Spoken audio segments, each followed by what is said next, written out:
Yeah.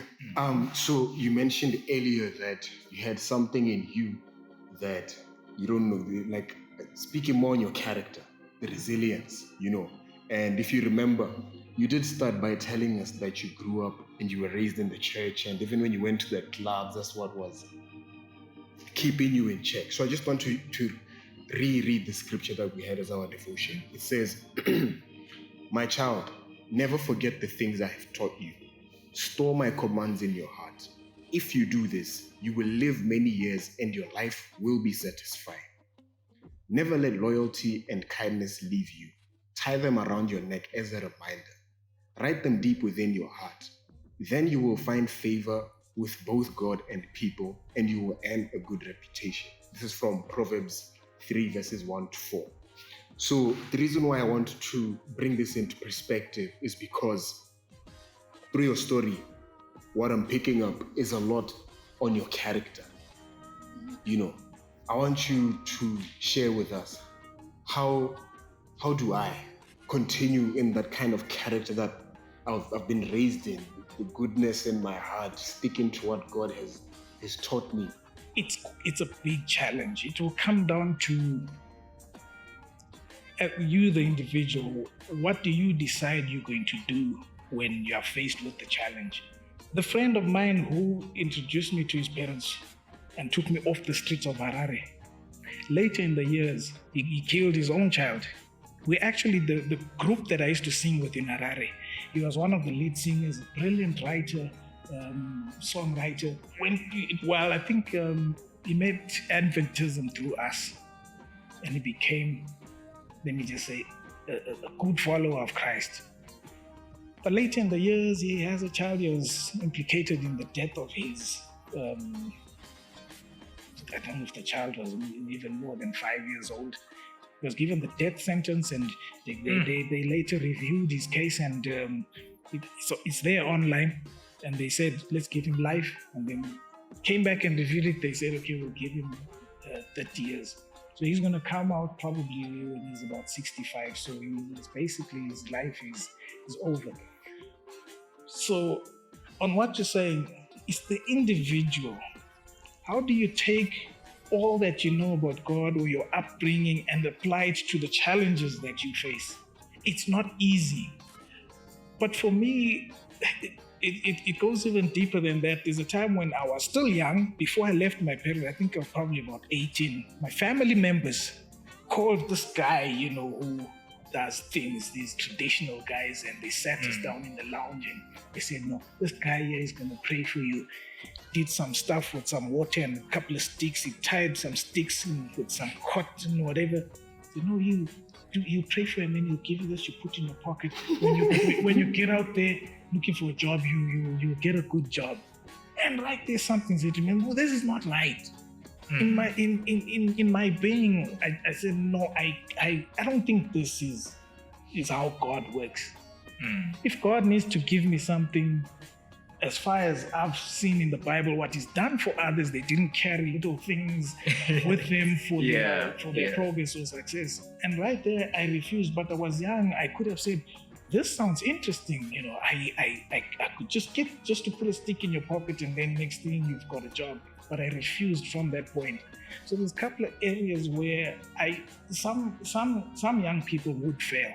I couldn't say where my strength was, but at least with the information that you have, use it to combat all these challenges that want to derail you or make you digress from the foundation you were brought up in your Christian walk. Put God first. It's not easy, just like the Hebrew boys who said, "Oh King, hear this." Like, let's make it clear to you so you will understand that we're not going to just bend the knee to look like to stay out of trouble, like Daniel could have just closed his window. No, he left it open. We will not do this. We only will obey God. So when I look back, I ask myself sometimes, I say, but how did I make it? Because I was as vulnerable as every other young person. All the friends who I was close with, they were involved in other things which I couldn't believe. And there's another guy, he's implicated in some swindling of people's cash, like it's a scheme where you invest and then you sort of like they grow Ponzi your scheme. investment. Ponzi scheme. Yeah, those Yeah. Ponzi schemes. And this one it's a current story. A friend who even came from Zim with a friend of his visited us here in Botswana. He was staying at my place. Tried to rope me into what he was doing, but I'm not the tech guy. I couldn't understand. I was like, no, this is not for me. So I want to believe that if he was successful in establishing his business here, he'd have swindled a lot of Botswanas out of their investments here, because that's what it turned out to be then. So when I look back, I don't question how they would fail, but I look back at myself and say, but how did I manage with so many trials to stand and not fall for? I've almost done some stuff. Not drugs though. I wouldn't really mention what it was, but it was something big. In Zim, if you're caught with that, you would. They hang you straight. There's no court. There's no trial or anything. It's not. It's a substance, but it's not a drug. No, not drugs. I couldn't think or fathom that I could ever get into drugs. But I processed the information in my mind. I started doing the shopping for what I was going to make out of it. I was going to buy my mom a house. I was going to buy myself a house. I could have bought a couple of fancy cars and still had a lot of change. You're talking in dollar, not the Zim dollar, US dollar. That's how big the deal was. I planned it well, and it was in my mind. I lost my way a little bit, and something said, you know what, you shouldn't be doing this, because at the end they told me, before you go, you need to pack a pistol. Because it's that big that I don't think anyone can let you walk away with so much cash after making the transaction. And right there, I said, no, I'm not doing this. I left. I came this side because I went to Zim and I came across this deal. I planned it. There's an Indian lady involved. She found Chinese buyers and everything was set to go. But last minute when they told me, you're packing something, I'm like, nah, this doesn't usually end well. I'm not doing this. I don't know what happened. We get lost in that thing we spoke about earlier where you're thinking, like young people these days, they want to trade online. To me, it's like it's a video game. No, set your trade here, that when you see the buy is low, you put your, when you sell here, you make your money. But they don't understand that you have to understand how the markets work. You have to understand economics and trade for you to be able to do these things. So it's the idea of I'll make something quick now. So I was caught up in that and almost lost my way. I probably would be interviewing someone else here today. But it's a challenge when you're faced with this. How do us as young people, where do we get the courage to say no to something that will violate your morals, your faith? The upbringing, the direction you're going, your relationship with God has come this far and you know that He's led you up to here, but how do we fail now at that point where, in the case of this best friend of mine, you murder your own child and then these ones swindle millions from people? How does God preserve me in all that? But it's now the individual.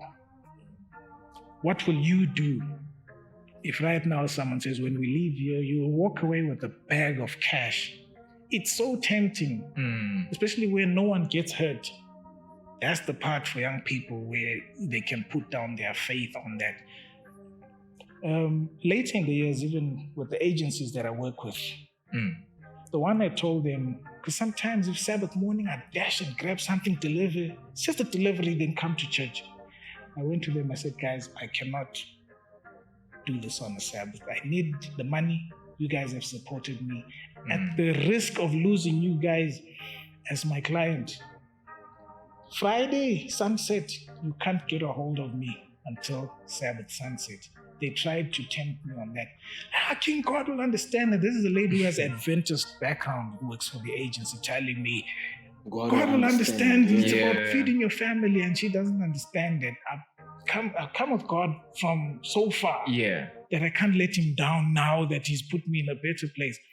I said, for 1 million tonight in cash, if you could give me, I will not work on Sabbath. You take your million, go give it to someone else. I'll wait for my 2,000 that you owe me, and I'll be content with that. So they couldn't understand, and they tried to test me.